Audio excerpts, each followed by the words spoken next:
Hi everyone, welcome to my YouTube channel.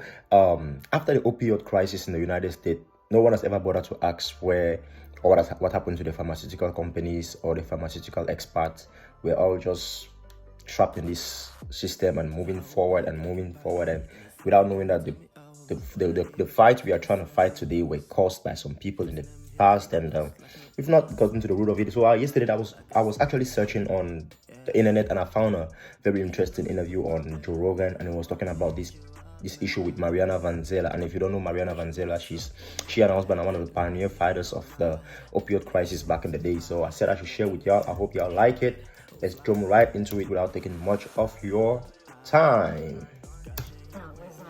What they were, so that is the difficulty, and that's why actually so little people. So there should have been a lot more people that went to prison. Unfortunately, they didn't. So the government gets you through other things: racketeering charges, bribery, mail fraud. It's always these other. That's the the biggest, I think, outrage about the whole opiate crisis is that there have been almost no pharmaceutical executive that has gone to prison. The pharmaceutical companies are the ones that were actually making the big money, right? And it's not just the Sacklers of Purdue; it's also the generic companies that were making even more.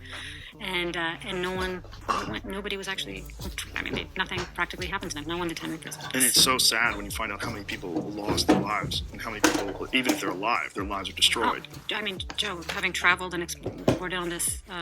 So, just to give you a clear context of it, so the pharmaceutical experts have not actually been gotten for the crimes they committed. They were being caught for other crimes. They were being held for other issues, maybe racketeering, like she just explained now, or maybe fraud, whatever the other crimes were involved in, because a criminal does not just do one crime, he's involved in other crimes.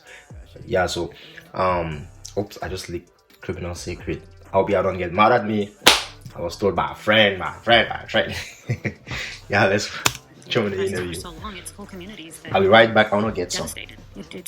It's horrible. It's the biggest sort of outrageous thing that has happened in America, and it was made here. Again, we can blame others, but it was made here, and because we allowed it to happen. It's just amazing the deception that was involved too. They tried to claim that they weren't addictive, and they were just passing them out to people. And it's, I mean, I talked before about this. I had my nose fixed. I had a deviated septum.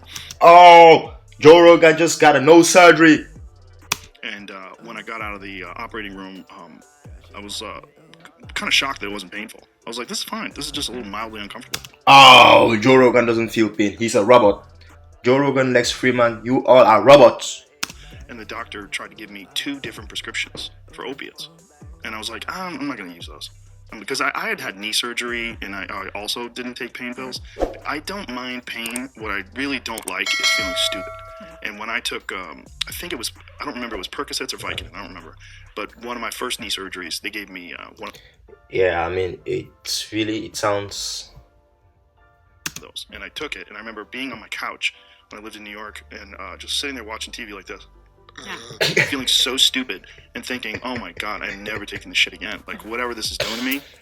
First of all, I don't think it really stopped the pain, because I remember getting up because I had to go to the bathroom, and it was like liquid fire was going through my knee, and I was like, if it still fucking hurts like this and I'm dumb as shit, like, I am not taking these anymore. I know. That's the big... Yeah, I mean, I'm always really kind of intrigued, or kind of it always baffles me when I hear how when someone has how American when the physicians of when doctors of artists always try to force them to take drugs. I saw Kanye West post recently talking about how his physician was threatening to give him some sort of drugs and stuff like that, and I really didn't find it funny. I mean, I don't want something. Why are you forcing it on me? So you think that you know better? You want better for myself than me? Nah, come on, bro. You're not my mom. The only physician I can trust with any drug will be my mom or my grandmom. Aside from that, no one is gonna force me with any drug. What the fuck are you talking about? It doesn't even make sense. He came. He said he can deal with the pain. Okay, you are a doctor. You always got it right. If you always got it right, why do some people die? Someone just came, and it feels like if he goes through the operation without the pills, he's not gonna feel any pain. Or even if he feels pain, he's gonna deal with the pain. So why are you forcing him with the ease Let's with get which him they in. were dispensed and are still being dispensed to some degree. My doctor was trying to force me to take them. He was like, just, you really should take these. Like, you're going to be in pain. I go, well, it's just a little pain. Like, is it worse than this right now? And he goes, it could be. I'm like, how could it get worse? Why is it going to get worse? Yeah. Like, if it just is mildly uncomfortable now. And like, so the doctor was just like, you should take this. And I was like, why would I take that? But I didn't understand why. Like, couldn't I come back to you if I'm in pain? Like, if I'm not in pain now, why do you want me? It was this weird conversation where it's like, I don't know if he was incentivized to try to prescribe them, if he felt like it would be good for him. I didn't understand it. Like, couldn't you just, if you wrote the prescriptions and I didn't take it, like, what do you care? But he wanted me to take them. Yeah. It was weird. So strange. I mean, that's what Really was weird. happening with Oxycontin. That's what was happening later on. We did another story on fentanyl. That was what was happening with fentanyl too. You had a company. And it's really common in the United States, you know.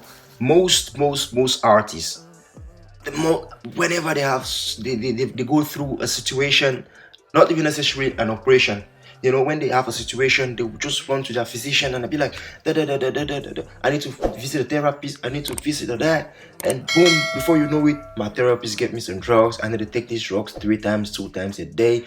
I'm not really against these drugs. I'm just against the fact that they have to be forced on somebody. You know, you could produce whatever you want to produce, but if I don't want it, don't force it on me. Don't put it in my food. Don't put it in my drinks. Don't put it in whatever I'm buying. I know when I go to the market, I want to buy carrots, okay, or when I want to buy something, I know what I want to buy. If I wanted carrots mixed with fentanyl, I would say I want fentanyl mixed carrots. I'm not gonna say I want carrots. So why are y'all infusing all of this in our food? Why are you infusing all of...